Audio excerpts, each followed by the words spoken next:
Hi friends, I hope you have a wonderful day, and this time I'm gonna be reacting to about Hulkenberg. Yeah, because he got the third place in the last race, and yeah, I heard that it's his first podium, so I wanted to know something more.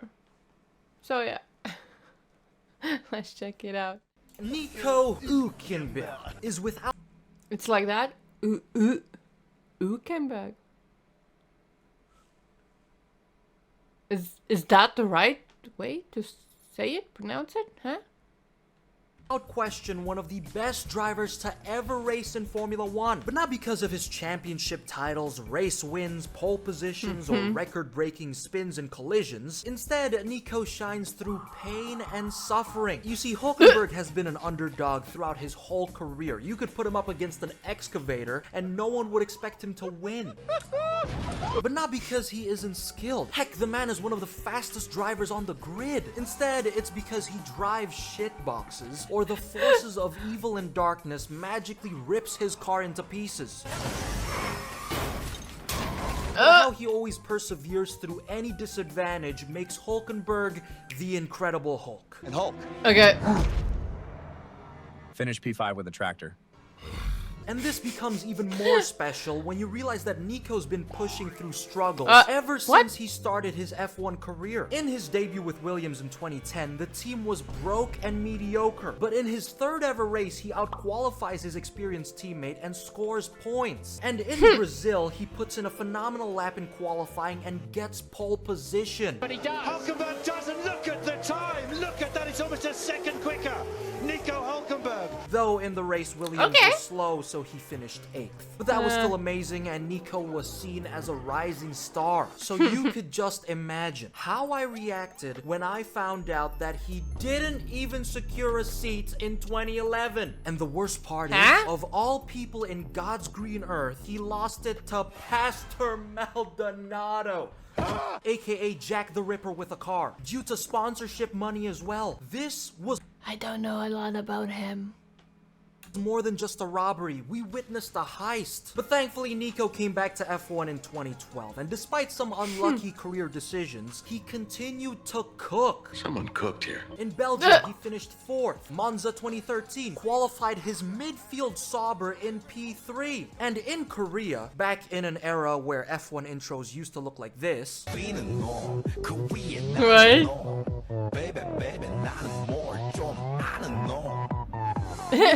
Really? I don't know why that kind of looked unreal. strongly finished 4th and even fought Mercedes. And in Japan, Austin, Brazil, he continues to get solid results and pulled off overtakes more beautiful than a date with Charles Leclerc. Are you sure about that? Yes! Then in 2014, he finished 5th 4 times, and in 2015, while having an F1 seat, he went and won Le Mans. Nico did everything, and his drives were phenomenal, and that makes me even more pissed that he could have lost all that to Pastor the Molester Maldonado. But one thing stuck out throughout Nico's F1 journey. No matter how good his performances were, he never managed a podium. And this is where everyone realized that he had a curse. The most painful example, Brazil 2012, a race that Nico could have won, but he crashed trying to overtake Lewis, something he still regrets even to this day. Brazil 2012, that is, one I'm going back to often. Should have been a bit more patient. But then came in races like So sad. Like, it could be different. Singapore 2017. After there was a public purge on lap 1, Nico was running 3rd, but he had to retire thanks to Renault's amazing reliability, aka the car exploded after 5 laps. Oh, here's our bus to the airport. Then onward. Like, exploded? What? Huh?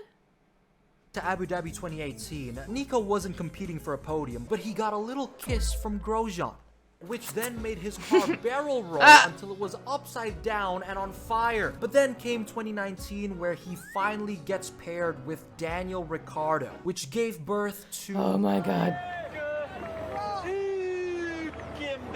But despite Nico's jolly... I have heard that he is saying, like, a bunch of times his last name I don't know why he's saying like that. I don't know why, but it feels a bit weird, a bit wrong, maybe, but probably the right way. I'm not sure. Teammates. 2019 was depressing. In Nico's home race, he looked like he was gonna finally get his podium, but he lost the car and kissed the barriers. And let me tell you, that race mortified everyone. It was Nico's few chances that season, and a podium in Germany would have been perfect, but that day never came. Even just thinking about it gives me nightmares. Hey Nico, tough day out there, it looked like it. How would you sum it up? And if Nico wasn't going through it, Perfect, just perfect, right, perfect way to say. Actually, I would say it like that as well. Oh my, so sad. enough shit already. Not even a month later, Renault announced that they were going to be replacing him with Esteban Ocon. I swear the French continue to disappoint. This is like beating up a dead horse. But well, at least it wasn't Pastor Maldonado. Esteban is still a track killer though. You just replaced Jack the Ripper with Freddy Krueger. But point is, Nico has been blue-balled. Anytime he comes close to getting a podium, his hopes and dreams just burst into nothing. And so far, that was it for his F1 career. A great start in 2010, but it just gets gradually worse and worse until he was fired in 2019. However, Nico still found a way to race in F1 and perform like he was on crack. Because in 2020, he was still a reserve driver for Racing Point. And in Silverstone, he jumps in the car on short notice, proceeds to qualify third, and finishes the race 7th. Then in the Eiffel Grand Prix, Nico was called in 4 hours before qualifying. Unfortunately, starts 20th. I mean, no shit. But then lap after lap, he gets a hang of the car and climbs up all the way to P8. Great job, Nico. Nice. Great job. P8. P8. Oh, Hubers. And this is what makes Nico so great. He can jump in a car after a trip to the Bahamas, then drive it to its limits in just a few laps. His adaptability is phenomenal. This man is the definition of improvise, adapt, overcome, which allows him to put midfield cars into places where they shouldn't be. It's like seeing a polar bear in Western Australia. Nico has driven midfield machines his whole career. But no matter what dumpster fire he's given that the rest of the grid would laugh at, his team just responds with, "We have a Hulk." And Nico just slams competition to the ground. Okay, copy that. We are checking it. Like his run at Haas was sensational. He placed his tractor into Q3 over 17 times in 2 years and finished 7th and P6 twice. And of course, his most phenomenal result, along with Kevin Magnussen, Monaco 2024. Now that is consistency. But now enter 2025, a season I'd say is Nico's best, but not because of total points. Instead, it's his comebacks. For example, he started 17th, then finished 7th in Australia, started 16th and finished 5th in Spain, and started 13th and finished 8th in Canada. This man is on a generational run, and it's even more impressive when you realize that he did it in a green cucumber that's sponsored by a gambling company. Oh my god. But still, no podium. You know, I'm surprised that after 16 years of podiumless races, Nico has not completely lost his mind. Like, the angriest I've seen him was Germany 2019, and he just sits there. If that was Max Verstappen... That was the angriest? Seriously? Oh, but yeah, I don't know how he's still... Now he is okay, but like before, how he could still go and be okay, not lose his mind. Like, it's hard to keep it up to do your thing that you kind of don't see the results, or you can't get the result that you kind of wanted. So that's kind of bad and sad and ugh. That could everything up in your head, yeah. He would have started throwing hands with the car, which is why personality is another reason why I'd say Nico is so special and likable. Ever since he joined the sport, Nico's always been... I kind of thought that he will say good behavior. A well-spoken, mature, down-to-earth guy. And I think the reason why he's so composed is because he's been through so much shit. I mean, more than 200 races with no podiums, numerous opportunities slipping away. Hulkenberg has gone through hell to the point where starting last doesn't even faze him anymore. And even if his car is a wheelbarrow used to carry cow shit, he still gives it everything. Push, as they say. Whether it's on track or on the toilet, Nico will give 100%. And this is why I love him. His determination and calm demeanor while dragging a Haas into Q3 sends you to heaven.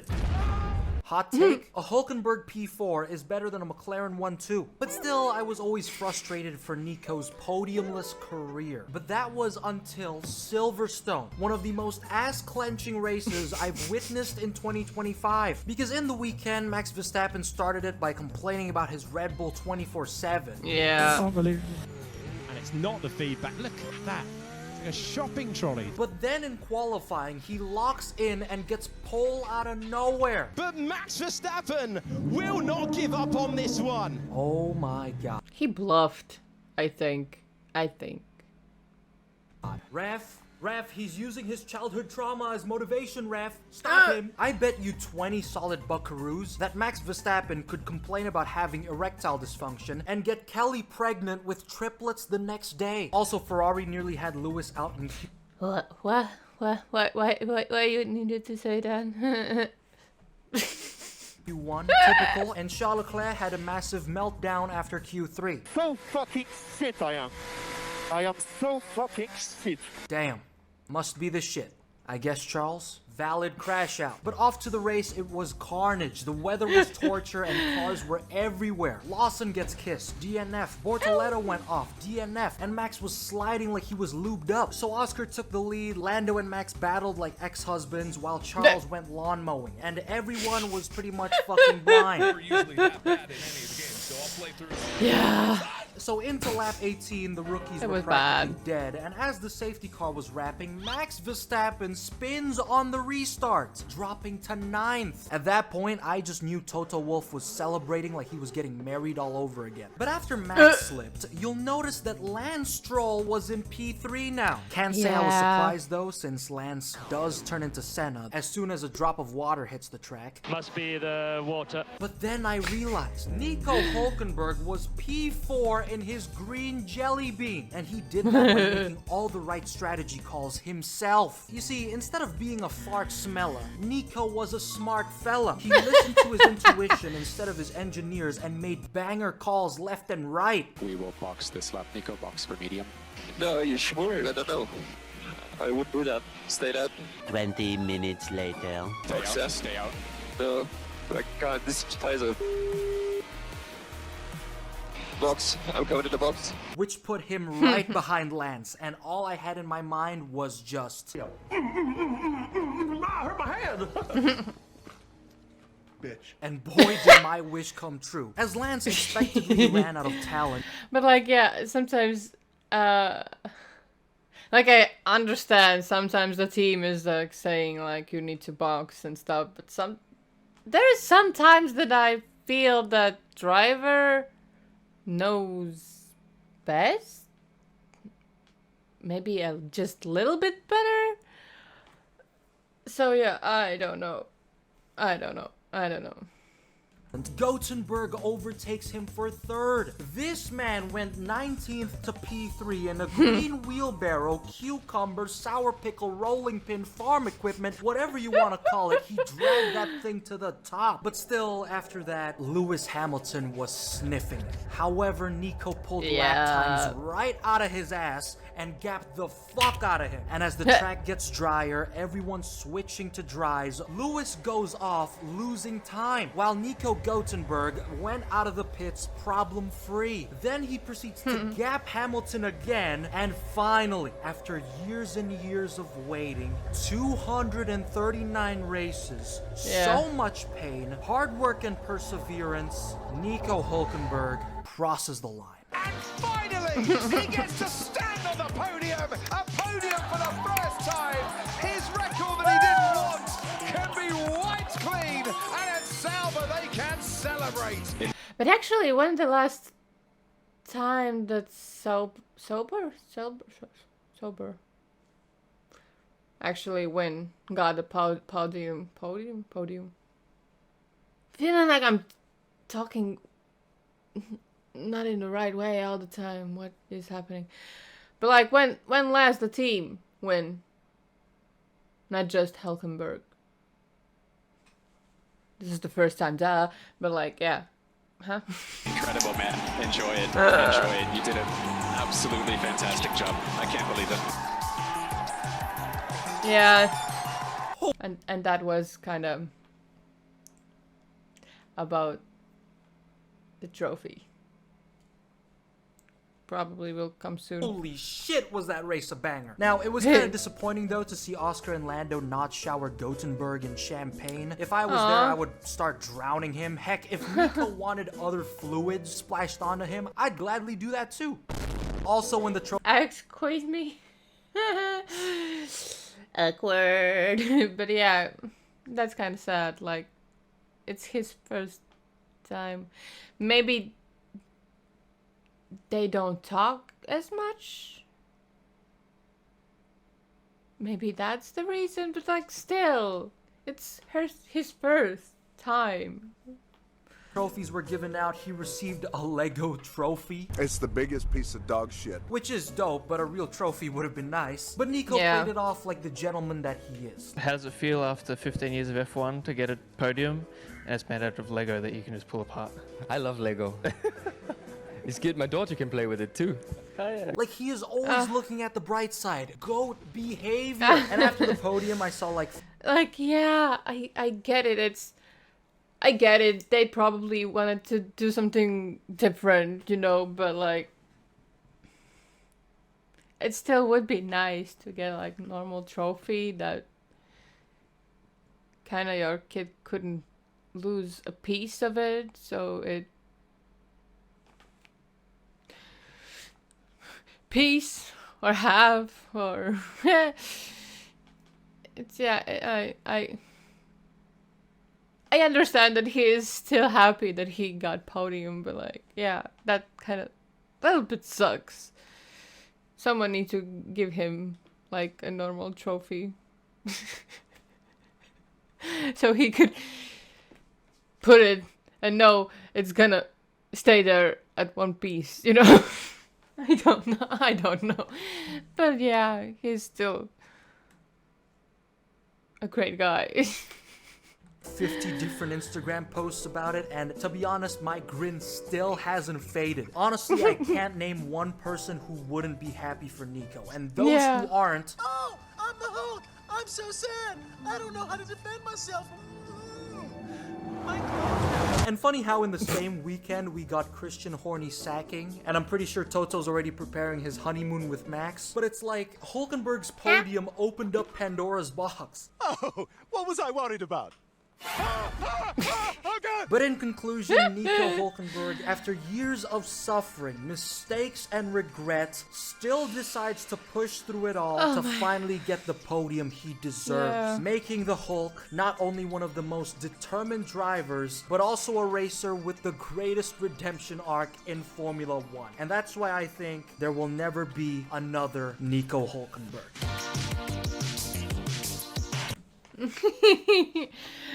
Yeah. Yeah, he deserved it. He totally deserved it. But yeah, I'm a bit sad about his trophy. It should be better. It should be better. If it would be like his third one, maybe it would be okay. But like his first one, I totally hope that he will get some other podiums as well.